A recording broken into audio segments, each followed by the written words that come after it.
2025 India-Pakistan clash ignited by the April 22nd Pahalgam terror attack in Indian-administered Jammu and Kashmir. It's pushed the nuclear-armed rivals to the edge of conflict. The attack killed 26 tourists and 1 local. So let's address who's responsible, the escalating responses, and a stunning confession, international alignments, and what it means for us in the UK. So who launched the offence? The Resistance Front, or the TRF, executed the Pahalgam attack with India pointing fingers at Pakistan's Inter-Services Intelligence, ISI, for backing TRF as a proxy to destabilise Kashmir. Pakistan's Defence Minister, Khawaja Asif, denies involvement, dismissing TRF as non-existent. This time again, the people who are being accused are not known, never heard of the organization. You're talking about an offshoot of Lashkar-e-Taiba, the resistance. Lashkar-e-Taiba, let me tell you, Lashkar-e-Taiba is a name from the past. It is totally defunct. It does not exist. Let me tell you, this organization, this group, the Resistance Front, is believed to be an offshoot of Lashkar-e-Taiba. And calling the attack an Indian false flag plot. But is Pakistan hiding the truth?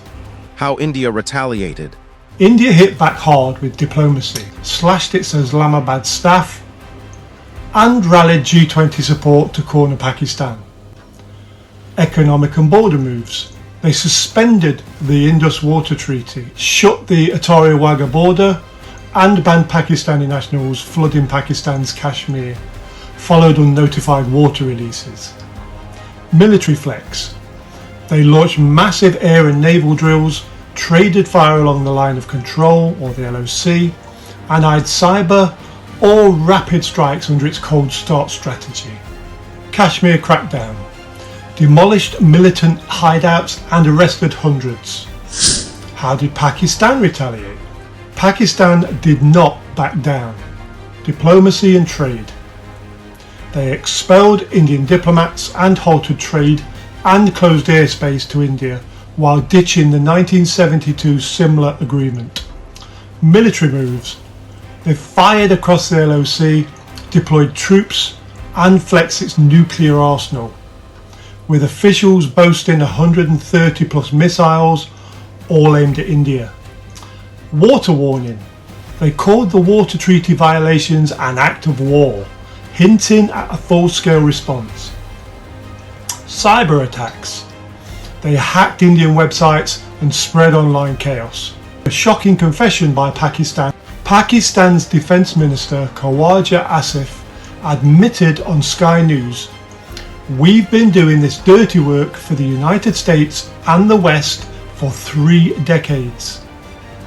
He confessed to Pakistan-backed terror groups during the Soviet-Afghan War and post 9/11, but claimed it was a mistake driven by Western allies.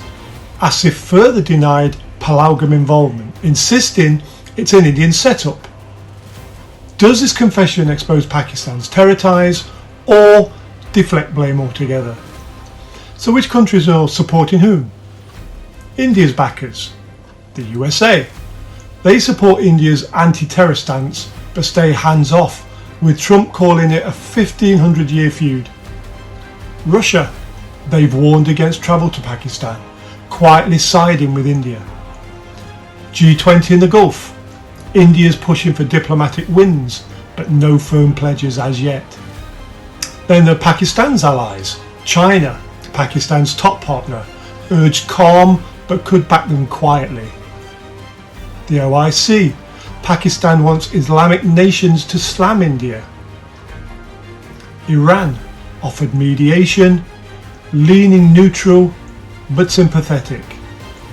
Then on the neutral side, there's the UN begging for peace, and no one's jumping into this nuclear mess. And what does that mean for the UK? Travel alerts for one. The UK warns against Pakistan travel as tensions soar. Economic hit. Trade with India and Pakistan could tank if war breaks out, disrupting markets further even after the tariffs have already slashed company profits and values. Diaspora drama. The UK's Indian and Pakistani communities might clash, sparking protests. Asif's jab, his dirty work, claim drags Britain into the narrative, hinting at past intelligence ties. Now, will this stir UK-Pakistan tensions? And then there's the global stakes. A nuclear war could trigger a catastrophic nuclear winter, hitting UK food supplies and stability. That's obvious. So why does this matter? Because Asif's admission fuels India's charge that Pakistan's been a terror hub, but his false flag counterclaim muddies the water. With nukes on both sides, India's 250 warheads versus Pakistan's 130, this kerfuffle risks a global disaster.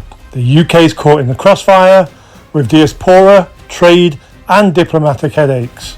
Who's really responsible? And can peace prevail? What does it mean for global caregivers with their dependents in vulnerable situations? Subscribe and turn on the notification for updates on this escalating crisis, and please comment your take. Who are you backing?